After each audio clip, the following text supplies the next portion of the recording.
All right, everybody, welcome to IMBAtv, where everything is in balance. This is the first round of the CraftCup, number 28. Let's go ahead and get into it. We've got SpaceCake versus ThunderSpy, and this is going to be on Lost Temple. And as you know, we are IMBAtv, where everything is imbalanced. I'm MC Duffs. With me is Jim Rayner. Let's go ahead and bring it to him, Jim. You take it away. All right.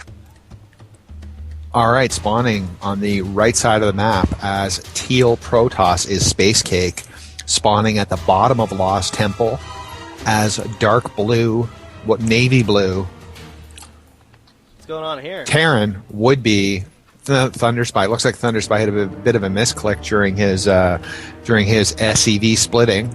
However, it looks like he's back on the beam and ready to roll.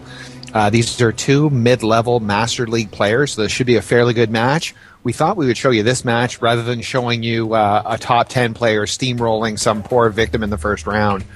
Good way to put it, Jim. Yeah, well, I mean, anyway, we've got a probe warping in a pylon in the Protoss main base, so SpaceCake is not going to try anything tricky, not going to try anything silly. ThunderSpy as well is just building a supply depot in his main base. Now, these players have spawned in the closest possible rush distance. And as a result of that, it will be difficult for either player to get up to building three bases. You'll probably see one or two bases, and the game will probably be decided based on that. We will see. Now, ThunderSpy is building a barracks in his main base. Meanwhile, a gateway has been warped in to the top of the ramp of SpaceCake's main base.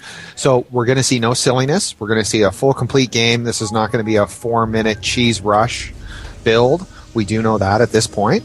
We see scouting and counter scouting going on between some probes and SCVs. We see the cat and mouse game going on here inside ThunderSpy's base, inside SpaceCake's base. We see an SCV working over a pylon. We notice as well chrono boosting of probes. MC Duffs, is there anything you'd like to add at this point? You know, that first assimilator's down, no second assimilator out or anything. Maybe, you know, I'm not sure what we're going to see from these players. They are at the closest rush distance, so, you know. Notice that the cybernetics core is not making that wall, yeah. Yeah, which is fine. When you're going up against Marines, you don't want to have that big wall. It's mainly for Zerglings that you want to do that. And here's the cat and mouse game happening again here. Second assimilator going down for SpaceCake. A little bit of chatter between these two players. We see the Tech Lab add-on to the barracks, along with a second barracks being built by ThunderSpy. So right now, pretty standard opening for both of these guys. Chrono boosting of probes still continuing. SpaceCake continuing to move forward. We're 4 minutes into the game, and if we check the unit counting station, we're going to notice that that Protoss has got 20 probes, and Terran's got 17 SCVs and 1 Marine. We notice that the first upgrade of the game for Terran is yet to be invoked. He does have and we're seeing a Reaper as the second unit out. So the second fighting unit out for ThunderSpy will be a Reaper. And if we take a look at the buildings for Protoss, a second gateway is being warped in, along with an additional pylon. And this Reaper, I think, will serve the purpose of some additional scouting. That's right. ThunderSpy is pretty weak. I mean, had SpaceCake elected to build a couple of Zealots, this would be pretty tough for ThunderSpy to deal with, but here we go. We see concussive shells being upgraded, as well as Marauders being pumped out right now. Also, a factory being built by ThunderSpy. And look at this. Look, ThunderSpy is getting a full view of the entire Protoss base. Uncontested. And there's the first probe down. But this Reaper's in big trouble. That's right. One more hit and the Reaper's dead. So let's see. Obviously, the speed advantage goes to there is no speed advantage, really. They're the same speed. Yeah. So the Reaper does escape. And like you said, concussive shells the research is now completed. We see 2 Marauders at the top of the Terran ramp. We see a nice scouting supply depot over here. Really like to see that supply depot over on that side, just to spot any trickery by Protoss. That's nice right. Nice escape by the Reaper. Anything else you'd like to add, MC Duffs? We're seeing the Robo facility now. We may see some Colossus coming from SpaceCake, and SpaceCake is doing a good job by leaving that Stalker there, actually, just to make sure that Reaper doesn't come jumping up on that ledge and getting a full view of the new base. Right, and all it's going to take is one shot from that Stalker, and that Reaper is dead. So we're now seeing a scouting probe by SpaceCake, and it's going to die an ugly death. You know what, though? He may have figured out that ThunderSpy's got concussive shells because of how that probe slowed down. That's right. So if SpaceCake is good and was watching carefully, an observer is the first unit out of the robotics facility, and a robotics bay. A robotics bay was warped in as soon as the robotics facility was completed. There's an observer on the board. So SpaceCake will be able to do some scouting. And this is looking like a pretty good matchup here. Yeah, definitely. Starport with Cloak research happening, and no Banshee as of yet on the board. Oh, food cap. ThunderSpy is food cap. Did just now throw down that supply depot, but that's going to hurt him in the ways of production here. True. And he does have a Banshee coming out, though. With Cloak. A Banshee, a Mirage. Yep. The Cloak will be out shortly. A scan by Terran. Nice scan, too. And Protoss really didn't spread his buildings out at all. So this scan saw every single unit producing structure Protoss has.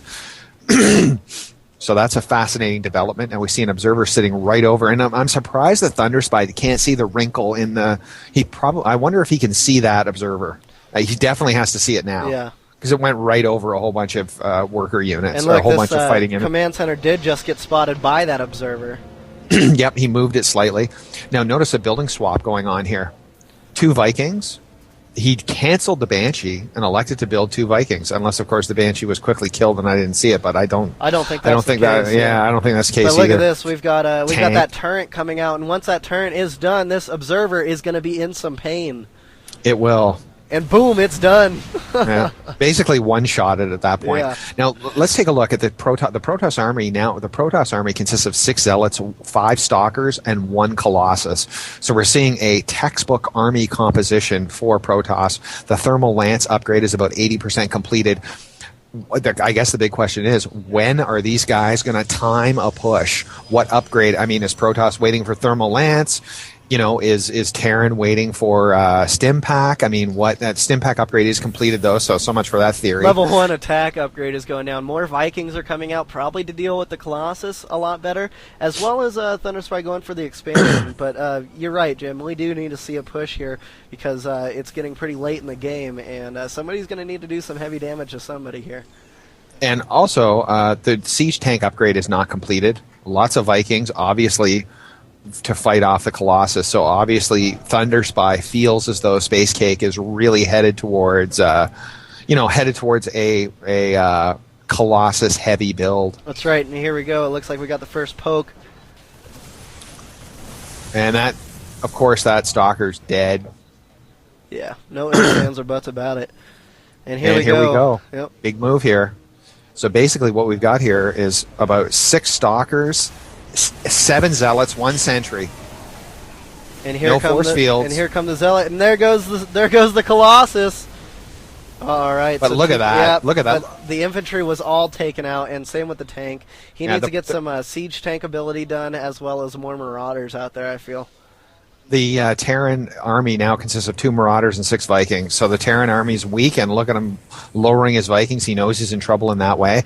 Now, we are 12 minutes into the game. Both players have 34 Harvester units. Both players are mining. Well, no, sorry. ThunderSpy is mining from 2 bases. SpaceCake is only mining from 1.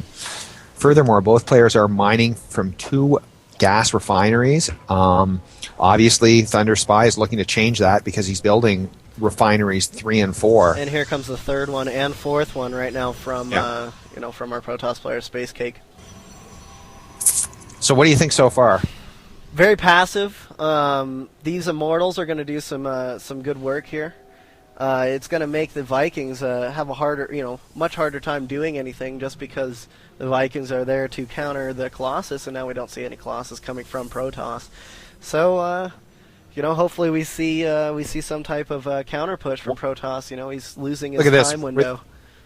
with no Colossus, this dropship is deadly because he can just drop tanks on the top That's right. level here. And he does have siege with no tech Colossus, yeah, with no Colossus, what's he going to do?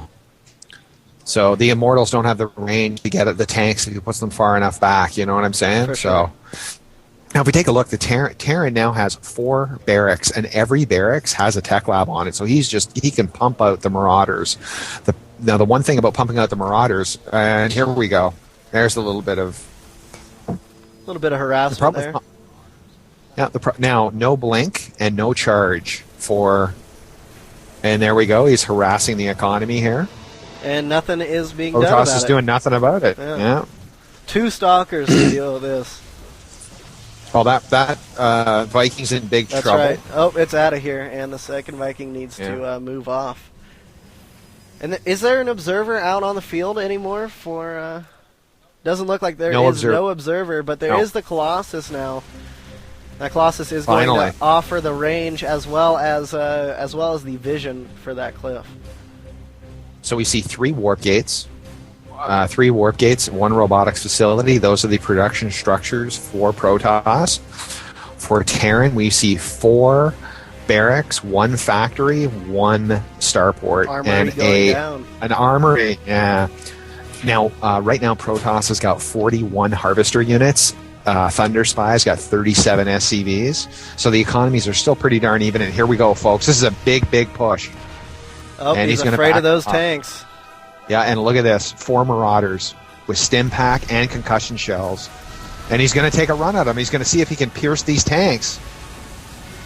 Vikings go up to take out that Colossus, and it will go down as these bunkers are being worked on by all these other units. And look at this. It looks like we're going to see ThunderSpy thwart off an attack here.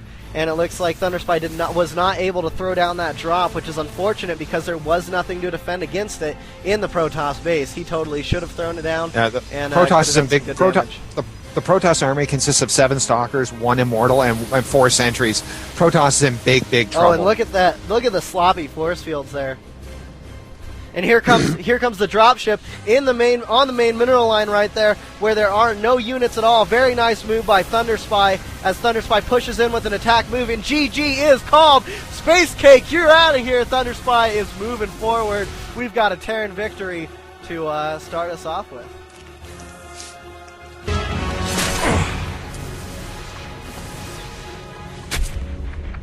You might be a damn pirate brainer, but whatever happens, you saved my boys today. And I won't forget that. All in a day's work, General. Right on. So let's get into the next match here.